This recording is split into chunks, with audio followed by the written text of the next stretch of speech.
जय श्री कृष्णा। राधे राधे। आज हम कार्तिक मास के महात्म्य का छठे अध्याय से लेकर 10वें अध्याय तक का महात्म्य एक साथ सुनेंगे। उसके बाद नारद मुनि बोले कि जब 2 घड़ी रात्रि शेष रह जाए तब तिल, कुशा, अक्षत, चंदन आदि लेकर शुद्ध होकर जलाशय पर जाए। नहर की अपेक्षा नदी में स्नान करने से 10 गुना फल मिलता है। नदी की अपेक्षा संगम पर स्नान करने से उसका भी 10 गुना फल मिलता है और तीर्थ पर स्नान करने से इन सब से भी दुगना फल मिलता है। स्नान से पहले भगवान का ध्यान करके स्नानार्थ संकल्प करना चाहिए। फिर तीर्थ में देवताओं को क्रम से आचमनीय आदि देवें और अर्घ्य मंत्र बोलें। हे कमलनाथ, आपको नमस्कार है। हे जलशायी भगवान, आपको नमस्कार है। हे ऋषिकेश, आपको प्रणाम है। मेरे दिए हुए अर्घ्य को आप ग्रहण करें। वैकुंठ, प्रयाग, बद्रिका आश्रम में जहाँ कहीं भगवान विष्णु गए वहाँ उन्होंने 3 प्रकार से अपना पैर रखा। वहाँ पर ऋषि, वेद, यज्ञों के सहित समस्त देवता मेरी रक्षा करते रहें। हे जनार्दन, हे दामोदर, हे देवेश, आपको प्रसन्न करने के लिए मैं कार्तिक मास में विधिवत प्रातः स्नान कर रहा हूँ। आपकी कृपा से मेरे समस्त पाप नष्ट हो जावें। हे हरि, कार्तिक मास में व्रत तथा विधि पूर्वक स्नान करने वाला मैं अर्घ्य देता हूँ। आप राधिका सहित मेरे इस अर्घ्य को ग्रहण करें। हे कृष्ण, हे प्रबल राक्षसों का नाश करने वाले, व्रत का अनुष्ठान करने वाले, हे ईश्वर, हे पाप नाशक, कार्तिक मास में नित्य प्रति दिए हुए मेरे इस अर्घ्य द्वारा कार्तिक स्नान का व्रत करने वाला फल मुझे प्रदान करे। विष्णु, शंकर तथा सूर्य का ध्यान करके जल में प्रवेश करें। नाभि पर्यंत जल में खड़े होकर विधि पूर्वक स्नान करना चाहिए। गृहस्थ को तिल और आंवले का चूर्ण लगाकर, विधवा स्त्री को जति, तुलसी की जड़ की मिट्टी लगाकर स्नान करना चाहिए। सप्तमी, अमावस्या, नवमी, त्रयोदशी, द्वितीया, दशमी तिथि को आंवला तथा तिल से स्नान नहीं करना चाहिए। स्नान करते समय यह बोले कि जिस भक्ति भाव से भगवान ने देवताओं के कार्य के लिए 3 प्रकार का रूप धारण किया था, वही पाप नाशक भगवान विष्णु अपनी कृपा से मुझे पवित्र बनावे। विष्णु जी की आज्ञा से कार्तिक व्रत करने वालों के सारे इंद्र आदि देवता रक्षा करते हैं, अतः ऐसे ही मुझे भी पवित्र करें। बीजों, रहस्यों, यज्ञों सहित वेदों के मंत्र, कश्यप आदि ऋषि, इंद्र आदि देवता मुझे पवित्र करें। गंगा आदि सभी नदियाँ, संपूर्ण तीर्थ, 7 समुंदर, समस्त जलशायी देवता मुझको पवित्र करें। अदिति आदि सभी नारियां, यज्ञ, सिद्ध, सर्प, सभी औषधियां, तीनों लोकों के पर्वत मुझे पवित्र करें।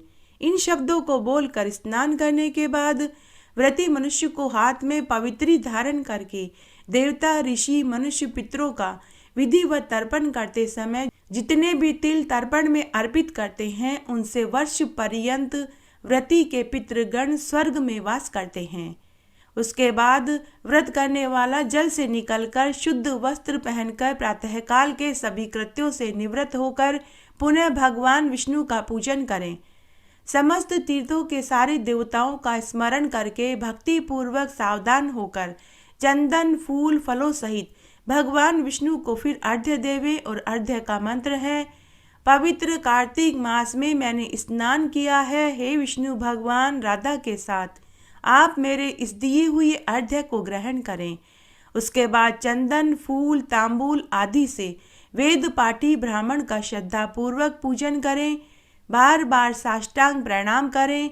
ब्राह्मणों के दाएं पैर में तीर्थ होते हैं, मुख में वेद, सारे अंगों में देवता वास करते हैं। अपने कल्याण की कामना रखने वाले लोग न इनका अपमान करें न इनके साथ विरोध करें।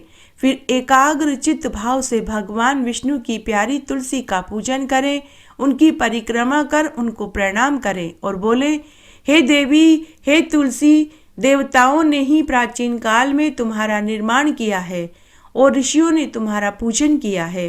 हे विष्णु की प्यारी तुलसी, आपको मेरा प्रणाम है। आप मेरे सब पापों का नाश करो। इस प्रकार भक्ति पूर्वक जो लोग कार्तिक मास में व्रत का अनुष्ठान करते हैं वे संसार में सभी सुखों को भोग कर मरने के बाद मुक्ति को पाते हैं। सारे रोगों का नाश करने वाला, पापों को नष्ट करने वाला, मनुष्य को श्रेष्ठ बुद्धि देने वाला, धन का साधन, मुक्ति और भुक्ति का साधन, संसार में इस प्रकार से उत्तम व्रत और कोई हो ही नहीं सकता।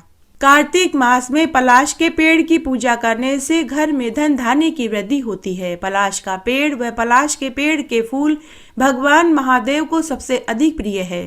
कार्तिक मास में अकेले पलाश के पेड़ की पूजा करने मात्र से घर में धन संपदा, रिद्धि सिद्धि, दीर्घायु, संतान सुख की प्राप्ति होती है। इस पेड़ के फूल के दर्शन करने मात्र से ही मनुष्य के सभी पाप क्षीण हो जाते हैं। पलाश के पेड़ के फूलों से भगवान महादेव का श्रृंगार किया जाए तो घर में धन की वर्षा शुरू हो जाती है। भगवान को यह फूल सबसे अधिक प्रिय है। पलाश के पेड़ में दो तरह के फूल आते हैं, एक सफेद और दूसरे लाल।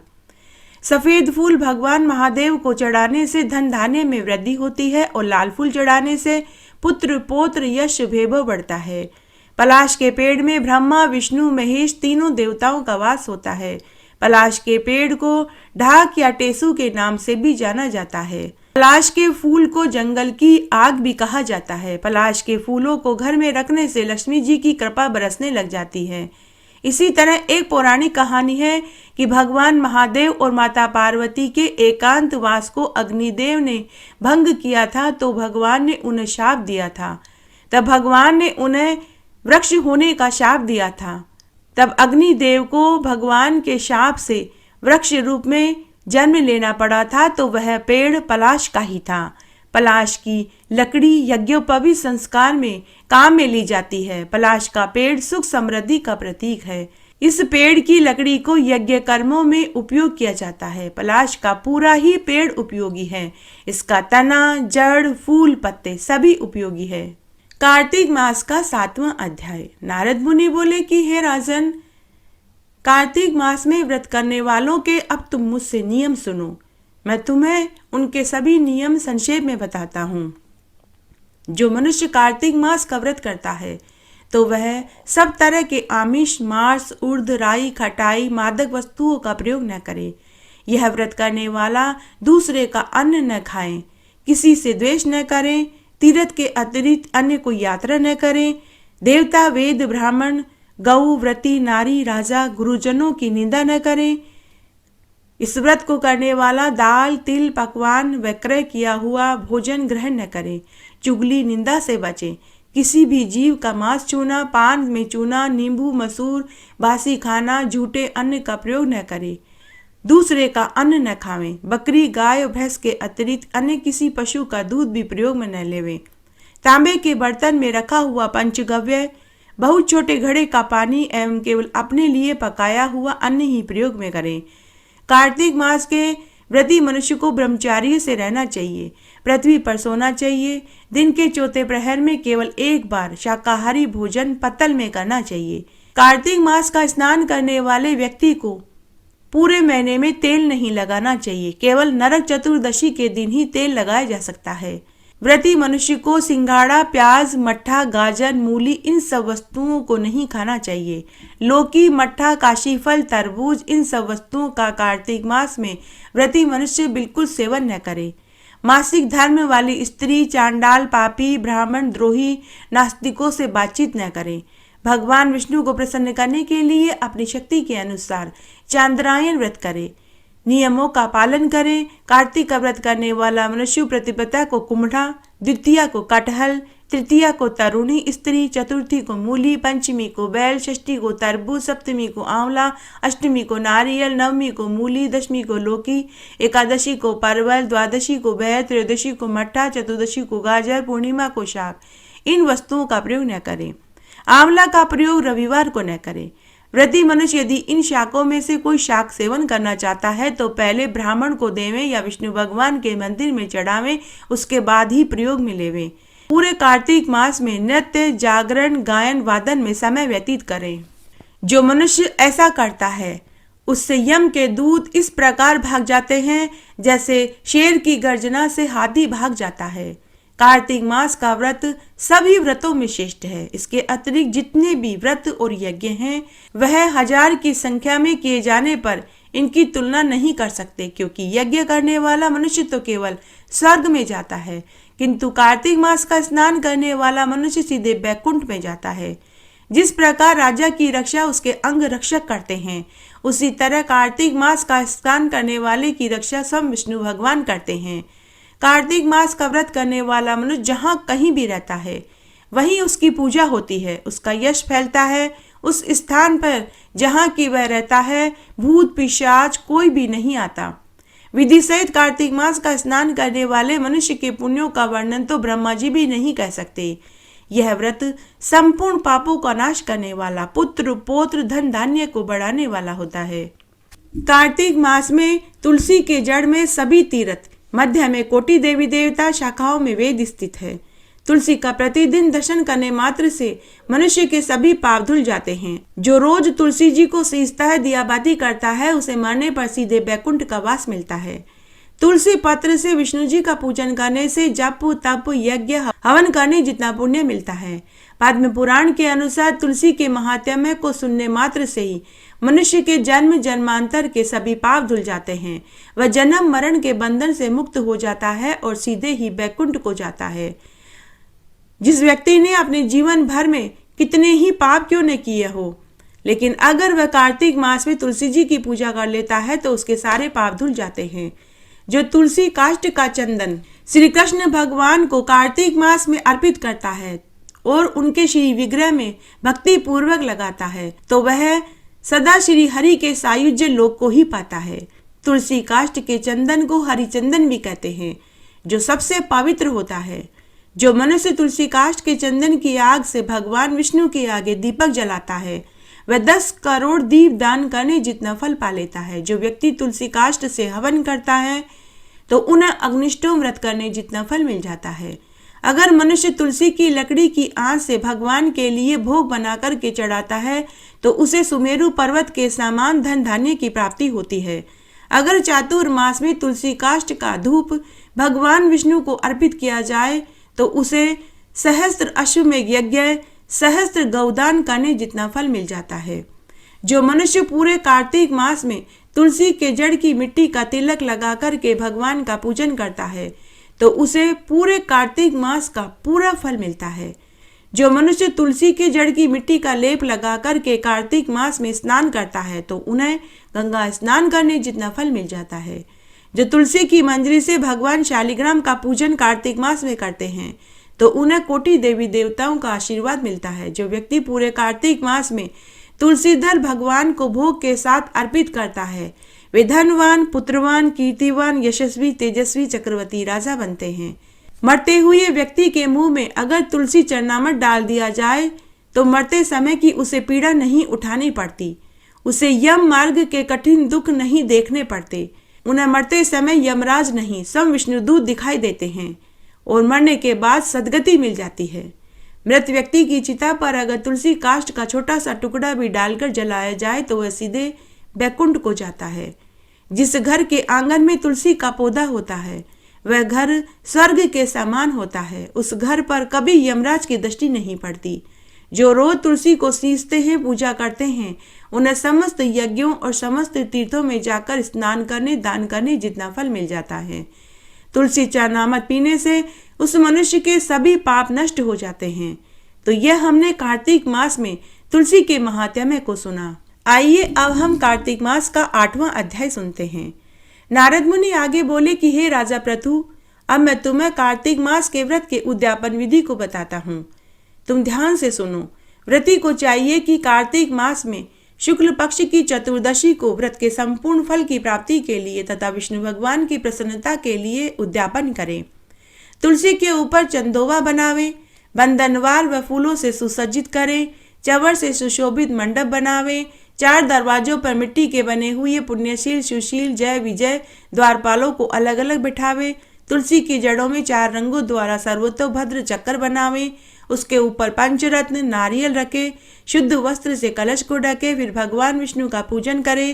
द्वादशी को भगवान विष्णु जागे थे, त्रयोदशी को देवताओं ने उनके दर्शन किए थे, चतुर्दशी को देवताओं ने उनका पूजन किया था, इसलिए भगवान विष्णु का उद्यापन पूजा पूरी करें। उस दिन संयम शांत चित्त से व्रत को धारण करें। अपने गुरु की मूर्ति बनाकर षोडशोपचार विधि से नैवेद्य आदि से भगवान का पूजन करें। अनेक प्रकार के वाद्यों के साथ कीर्तन करें। रात्रि जागरण में समय बितावें। जो प्राणी श्रद्धा पूर्वक भगवान का कीर्तन करता है उन लोगों के 100 जन्मों के पाप धुल जाते हैं। जो व्यक्ति भगवान के नियमित जागरण आदि में भाग लेते हैं, कीर्तन करते हैं, ढोलक पेटी मंजीरे बजाते हैं, उनको असंख्य गोदान करने जितना फल मिल जाता है। जो लोग भगवान की मूर्ति के आगे नृत्य करते हैं उनके अनेक जन्मों के एकत्रित पाप उसी क्षण नष्ट हो जाते हैं। जो लोग भगवान के सम्मुख बैठकर कीर्तन करते हैं, बंसी बजाते हैं, भगवत भक्तों की प्रशंसा करते हैं और भक्ति से रात्रि जागरण करते हैं, उन्हें करोड़ों तीर्थ में जाकर स्नान करने जितना फल मिल जाता है। पूर्णमासी को अपनी पत्नी सहित वेद पाठी ब्राह्मण को या केवल एक ही श्रेष्ठ ब्राह्मण को उसकी पत्नी सहित बुलाकर के खीर कांड का स्वादिष्ट भोजन करावे, यथाशक्ति दक्षिणा देवे, क्योंकि पूर्णमासी को ही भगवान ने अपने भक्तों को वरदान दिया था और मत्स्य रूप धारण किया था। अतः उस दिन जो भी दान हवन जप भगवान विष्णु के निमित्त किया जाता है वह अक्षय फल प्रदान करता है। इसलिए व्रती 3 या 1 ब्राह्मण को सपत्नीक भोजन करावें। उन ब्राह्मणों को अपनी सामर्थ्य के अनुसार दक्षिणा देवें। बाद में भगवान विष्णु की पूजा करके अन्य देवताओं, तुलसी व कपिला गाय का पूजन करें। व्रत की कथा सुनाने वाले गुरु ब्राह्मणों को वस्त्र आभूषण से पूजन करें, प्रार्थना करें और यह बोलें कि आप सब लोगों की अनुकंपा से मुझ पर भगवान सदा प्रसन्न रहें। इस व्रत को करने से मेरे 7 जन्मों के पाप नष्ट हो जावें, मेरी संतान चिरंजीव हो। इस पूजा के द्वारा मेरी सभी इच्छाएं पूर्ण हो, मेरी मृत्यु होने के बाद मुझे अतिशय दुर्लभ विष्णु लोक प्राप्त हो। व्रत करने वाला इस प्रकार ब्राह्मणों से क्षमा की प्रार्थना करे और उनको प्रसन्न करके विदा करे। पूजा की सारी वस्तुओं के साथ गाय भी गुरु को दान में दे। उसके बाद घर वालों मित्रों के साथ सम भोजन करें। कार्तिक और माघ मास के उद्यापन की भी यही विधि है। इसी तरीके से जो प्राणी कार्तिक मास का व्रत और उद्यापन करता है वह पाप रहित होकर मन वांछित समस्त कामनाओं को पाता है। एक बार नारद मुनि ने ब्रह्मा जी से कार्तिक मास में वीलपत्र के महात्म्य को पूछा, तो वह महात्म्य इस तरह है। ब्रह्मा जी ने नारद मुनि से कहा कि हे पुत्र, वीलपत्र में लक्ष्मी जी का वास होता है। कार्तिक मास में वीलपत्र से महादेव जी की पूजा करने से मनुष्य के 7 जन्मों की दरिद्रता दूर हो जाती है।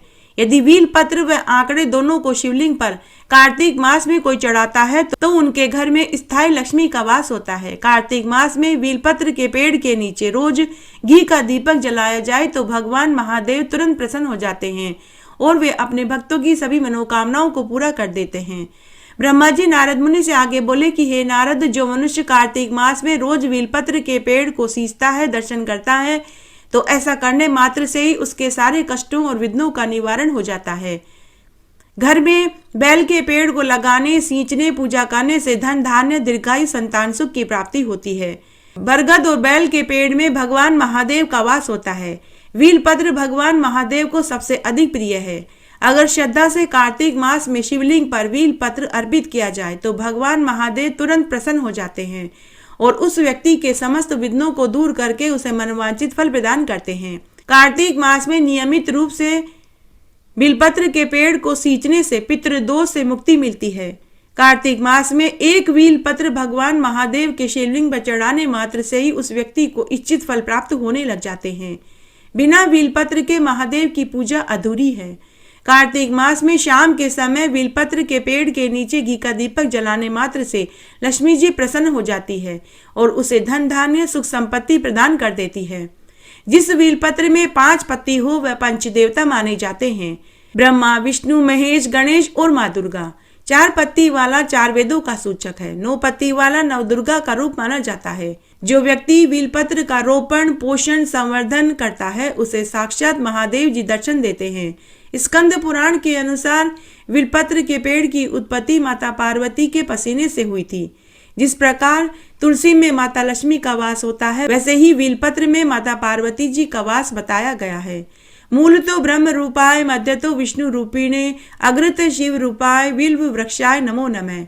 जो मनुष्य बेलपत्र के पेड़ को घर में लगाते हैं, रोज सींचते हैं, दर्शन करते हैं, तो उन्हें समस्त तीर्थों में जाकर स्नान करने, दर्शन करने जितना फल मिल जाता है।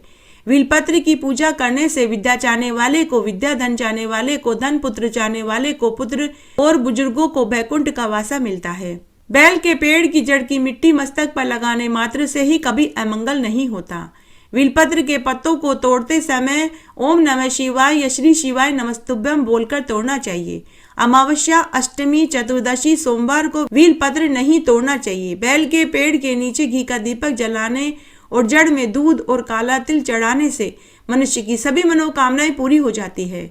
भगवान महादेव भांग, धतूरा, आंकड़ा, बेलपत्र से प्रसन्न होते हैं। बेलपत्र एक मुखी रुद्राक्ष जितना फल देता है। अगर कार्तिक मास में बेलपत्र को गंगा जल में डुबोकर बजरंगबली को अर्पित किया जाए तो समस्त तीर्थों का फल मिल जाता है। बेलपत्र को घर की तिजोरी में रखने से लक्ष्मी जी की प्राप्ति होती है। कहते हैं कि महादेव जी को 1000 कमल पत्र चढ़ाने से जो फल मिलता है, वही फल कार्तिक मास में एक बेलपत्र शिवलिंग पर चढ़ाने से ही मिल जाता है। आइए अब हम कार्तिक मास का 9वां अध्याय सुनते हैं। राजा पृथु नारद मुनि से बोले कि हे श्रेष्ठ मुनिवर, आपने कार्तिक मास के व्रत में जो तुलसी की जड़ में भगवान विष्णु का वास बताया, उस स्थान की मिट्टी का पूजन करना बताया। अब मैं श्री तुलसी जी के महात्म्य को सुनना चाहता हूँ। तुलसी जी कहाँ और कैसे उत्पन्न हुई, यह बताने की कृपा करें। नारद मुनि बोले कि हे राजन, तुमने मनुष्य की भलाई के लिए बहुत अच्छा प्रश्न किया है। अब आप सावधान होकर कार्तिक मास में तुलसी के महात्म्य को सुनो। इस संबंध में मैं तुम्हें एक पुराना इतिहास सुनाता हूँ। एक समय जब देव गुरु बृहस्पति जी और देवराज इंद्र कैलाश पर्वत पर शंकर भगवान के दर्शन करने गए, तो शंकर भगवान ने इंद्र की परीक्षा लेनी चाहिए। तब शंकर भगवान ने जटाधारी दिगंबर का रूप बनाकर के बीच रास्ते में बैठ गए। यद्यपि वे तेजस्वी, शांत, लंबी भुजा और चौड़ी छाते वाले गौर वर्ण अपने विशाल नेत्रों से युक्त तथा सिर पर जटा धारण किए हुए बैठे थे, तथापि भगवान शंकर को इस रूप में इंद्र न पहचान पाए। तब इंद्र ने उनका नाम, पता और धाम पूछा और कहा कि बताओ, शंकर भगवान कैलाश पर हैं या कहीं गए हुए हैं। इस पर वह दिगंबरधारी वेश वाले शंकर भगवान कुछ नहीं बोले। तब त्रिलोकी नाथ के ऐश्वर्य से गर्वित होकर इंद्र कब चुप बैठने वाले थे, उन्होंने क्रोध करके घुड़क कर कहा कि अरे, मैं तुझसे पूछता हूँ, तू उत्तर क्यों नहीं देता? मैं अभी तुझे अपने वज्र से मारता हूँ, फिर देखता हूँ तेरी कौन रक्षा करता है। ऐसे क्रोधित होकर इंद्र ने जो ही उस दिगंबर रूपधारी भगवान शंकर को मारने के लिए अपने हाथ में वज्र लिया, त्यों ही भगवान शंकर ने वज्र सहित इंद्र का हाथ स्तंभित कर दिया और अपने विकराल नेत्र करके क्रोधित होकर भगवान शंकर ने उसकी ओर जो ही देखा, तो ऐसे लगा मानो दिगंबर प्रज्वलित हो उठा और तेज से जलने लगा। भुजाएं स्तंभित होने से इंद्र का क्रोध और दुख सब जाता रहा। परंतु जो ही बृहस्पति जी ने उस दिगंबर रूपधारी पुरुष को देखा, त्यों ही वे समझ गए कि यह दिगंबर रूपधारी कोई और नहीं, स्वयं शंकर भगवान है। तब बृहस्पति जी दंडवत होकर उनकी स्तुति करने लगे। तब बृहस्पति जी ने भगवान शंकर से कहा कि हे दीनानाथ, हे महादेव, आप अपना क्रोध शांत कीजिए और इंद्र के अपराध को क्षमा कीजिए। बृहस्पति जी के ऐसे वचन सुनकर महेश्वर महादेव गंभीर वाणी से बोले कि हे बृहस्पति, तूने मेरी स्तुति करी और इंद्र के लिए जीवन दान मांगा, तो मैं तेरी स्तुति से प्रसन्न हुआ। आज से तेरा नाम जीव भी होगा। तब बृहस्पति जी ने महादेव जी से कहा कि हे देव, अब आप अपने नेत्रों से निकले इस क्रोध को शांत कीजिए। तब महादेव जी बृहस्पति जी से बोले कि मैं अपने नेत्रों से निकले हुए इस क्रोध को अब कैसे रोकूं। तब बृहस्पति जी ने कहा कि हे ईश्वर, भक्तों पर दया करनी चाहिए। आप अपना भक्त वत्सल नाम सार्थक कीजिए। आप अपने इस तेज को कहीं और स्थापित करके इंद्र का उद्धार कीजिए। तब भगवान शंकर ने गुरु बृहस्पति से कहा कि तुम्हारी स्तुति से मैं प्रसन्न हूँ, जो तुमने इंद्र को जीवन दान दिलवाया। मैं विश्वास करता हूँ, मैं तुम्हें भरोसा दिलाता हूँ कि मेरे नेत्रों से निकलने वाली इस अग्नि से इंद्र को कोई पीड़ा नहीं होगी। बृहस्पति जी से ऐसा कहकर भगवान शंकर ने अपने माथे से निकलते हुए अग्नि में तेज को अपने हाथ में लेकर क्षीर सागर में डाल दिया।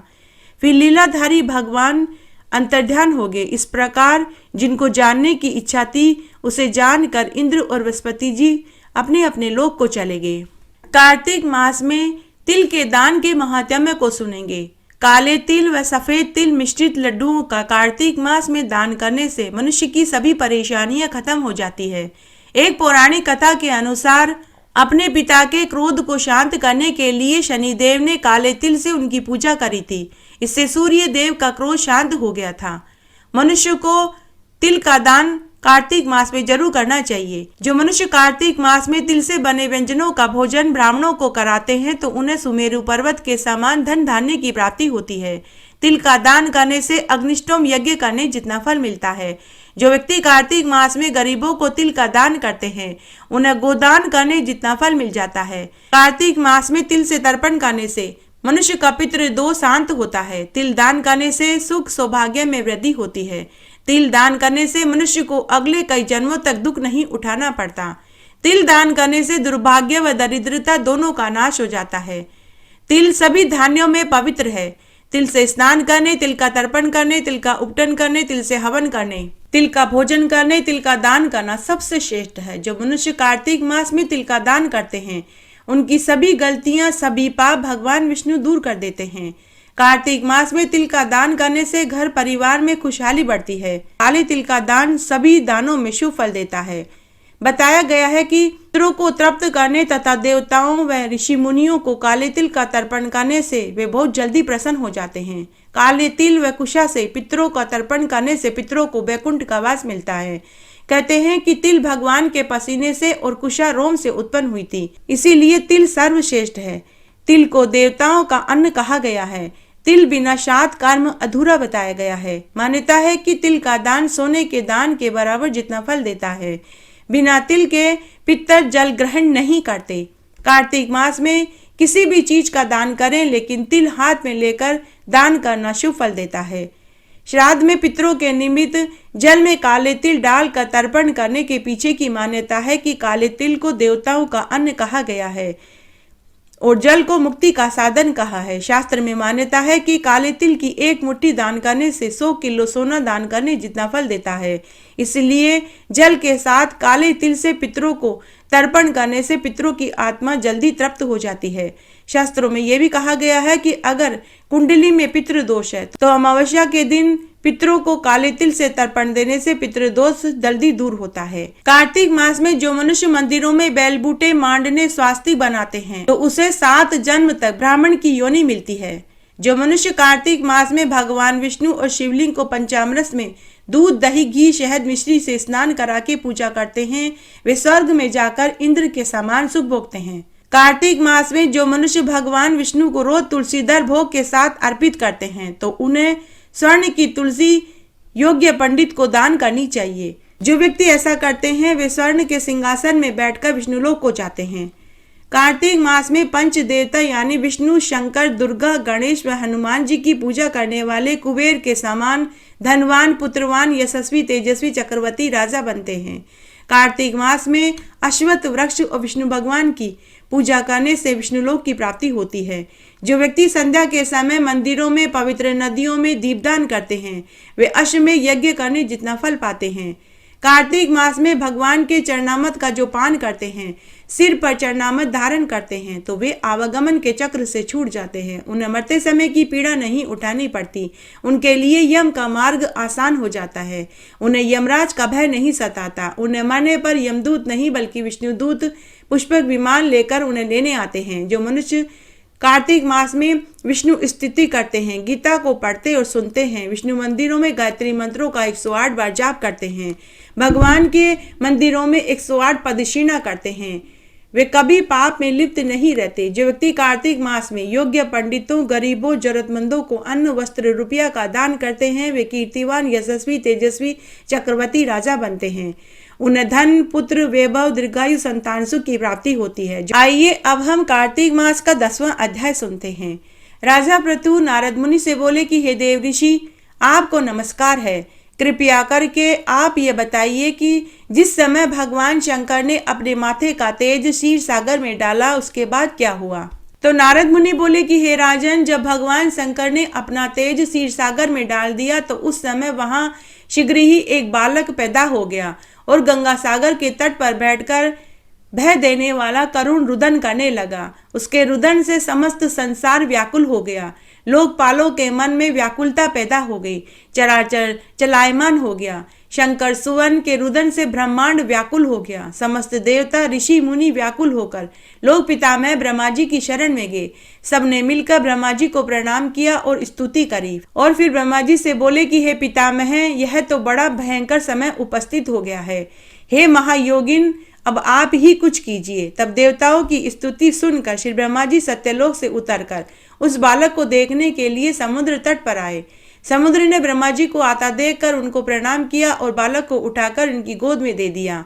तब आश्चर्य में पड़कर ब्रह्मा जी ने पूछा कि हे सागर, तुम शीघ्र बताओ कि यह बालक किसका है। समुद्र ने बड़े ही विनम्र भाव से कहा कि हे प्रभु, यह तो मैं नहीं जानता, किंतु मुझे यह जरूर ज्ञात है कि यह गंगा सागर के तट पर प्रकट हुआ है। अतः हे जगत गुरु, अब आप ही इस बालक का जात कर्म संस्कार कीजिए और इसका जातक फल बताइए। नारद मुनि कहने लगे कि इधर तो सागर ब्रह्मा जी के गले में हाथ डालकर बार बार इनको आकर्षित कर रहा था। फिर तो उसने ब्रह्मा जी का गला इस जोर से पकड़ा कि उससे पीड़ित तो ब्रह्मा जी के नेत्रों से आंसू टपकने लगे। किसी प्रकार से ब्रह्मा जी ने अपने दोनों हाथों का जोर लगा करके अपना गला छुड़ाना चाहा और सागर से कहा कि हे सागर, सुनो, मैं तुम्हारे पुत्र का जात कर्म फल कहता हूँ। मेरे नेत्रों से जो ये जल निकला है, इस कारण इसका नाम जलंधर होगा। यह उत्पन्न होने के साथ ही तरुण हो गया। इससे यह सब शास्त्रों का पारगामी, महापराक्रमी, महावीर, जवान, महायोद्धा और रण दुर्मुद होगा। यह बालक सब दैत्यों का अधिपति भगवान विष्णु को जीतने वाला होगा। यह कहीं भी न हारेगा। यह केवल भगवान शंकर को छोड़कर यह सबसे अवध्य होगा। जहां से यह उत्पन्न हुआ, अंत में फिर वह वहीं चला जाएगा। इसकी स्त्री बड़ी ही पतिव्रता, सौभाग्यशाली, सर्वांग सुंदरी और परम मनोहर मिष्टभाषिणी शीलवान होगी। नारद मुनि राजा पृथु से आगे बोले कि हे राजन, सागर से ऐसा कहकर ब्रह्मा जी ने शुक्राचार्य जी को बुलाकर उनके हाथों से बालक का राज्य अभिषेक कराया और स्वयं अंतर्ध्यान हो गए। फिर तो बालक को देखकर सागर बड़ा ही प्रसन्न हुआ और घर आ गया। कितने ही उपायों से उसका पालन करने लगा और पुष्ट किया। फिर कालनेम नामक असुर को बुलाकर उसका वृंदा नाम की कन्या से सविधि विवाह करा दिया। उस विवाह में बड़ा उत्सव हुआ। श्री शुक्राचार्य जी के प्रभाव से स्त्री सहित जलंधर दैत्यों पर राज्य करने लगा। धन, दौलत, खुशियां, सफलता, असफलता सब हमारे कर्मों का फल है। भूतकाल में हमने जो अच्छे बुरे कर्म किए हैं, उसका फल हमें भोगना ही पड़ता है। भगवान की न्याय व्यवस्था बड़ी ही सुनिश्चित है। अच्छा कर्म करने वाले को अच्छा फल, बुरा कर्म करने वाले को बुरा फल भोगना ही पड़ता है। कल हमने जो कर्म किए, उसका फल हमें आज मिल रहा है। हम खुद अपना भाग्य लिखते हैं। प्रत्येक मनुष्य को उसके भाग्य के अनुसार फल मिलता है। कर्मों का फल भोगे बिना मुक्ति नहीं मिलती। इंसान जो करता है उसे वही मिलता है। अच्छे कर्म करता है तो अच्छे फल, बुरे कर्म करता है तो बुरा फल भोगना ही पड़ता है।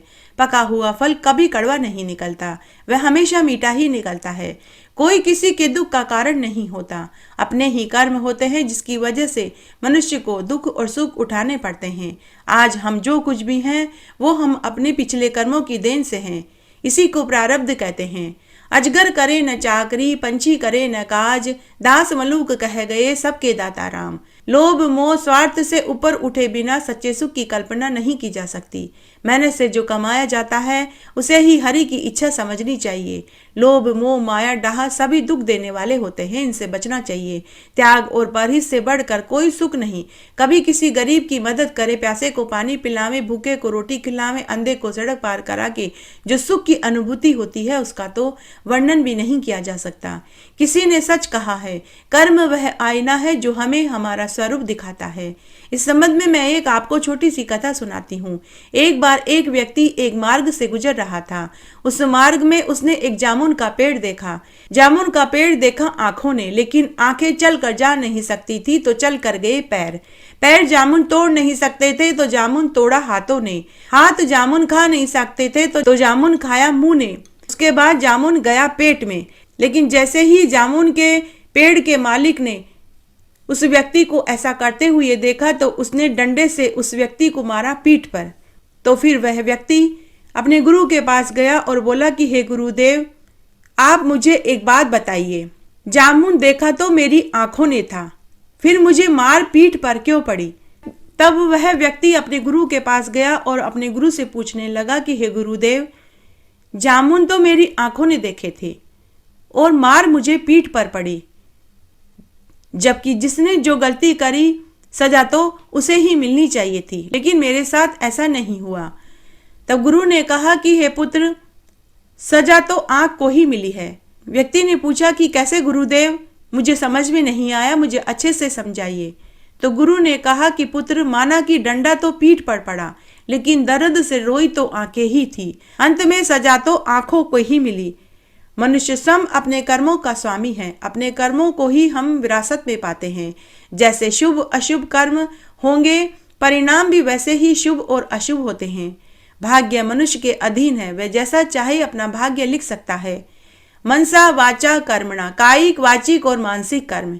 कायिक कर्म वे होते हैं जो हमें दिखाई देते हैं, जैसे किसी को शारीरिक पीड़ा पहुंचाना। वाचिक कर्म वे होते हैं जैसे हम किसी के साथ गाली गलौज करते हैं, अपशब्द कहते हैं, उसे हम वाचिक कर्म कहते हैं। और मानसिक कर्म वे होते हैं जो दूसरे के प्रति हम बुरी भावना रखते हैं, उसे मानसिक कर्म कहते हैं। इन सब से बचना चाहिए। इस तरह हमने आज कार्तिक मास के 6ठे अध्याय से लेकर 10 अध्याय का महात्म्य सुना। आशा करती हूँ यह आपको जरूर पसंद आएगा। मेरे साथ बने रहने के लिए आपका धन्यवाद। आगे आने वाली कथा कहानी के लिए भी आप इसी तरह मेरे साथ बने रहें। धन्यवाद।